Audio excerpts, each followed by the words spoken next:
And as for background checks, because this is something, if you see in polling, the Marquette Law School poll in January, 85% of the people in this state said, we favor mandatory background checks on private gun sales, internet sales, or sales at gun shows. That's what we want to see.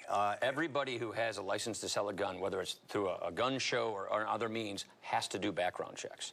But if you and I are our next door neighbors and I want to sell you my .22 that I've had since I was a kid, there's no mechanism to do it. If I go to a garage sale and I buy something from you because you're my next door neighbor, that's a different story. But if I go to a gun show and buy a gun from a licensed dealer, that licensed dealer has to run a background check on me. You don't think there's any fix to the private gun sales, for example, the internet gun sales or gun show sales? No, I think those are all reasonable issues we've got to do and decide. But that's not what they're asking for. By the way, the Democrats had a clear majority in the first term of Barack Obama. They didn't talk about any of this stuff. They could have passed anything they wanted to. They chose not to.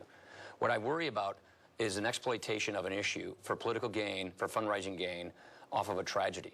Let's make sure that we have problems that are getting solved if we're going to prosecute terrorism. And that's the last point I want to make is terrorism. This is about terrorism. This is about radical Islamic jihad. This is about Americans being radicalized by ISIS committing terrorist acts in America. So that is the real problem.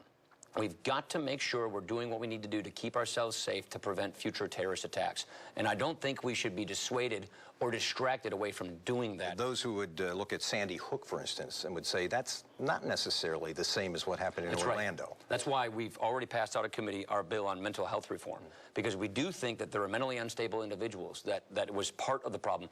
Columbine was not mental, but so was Newtown was.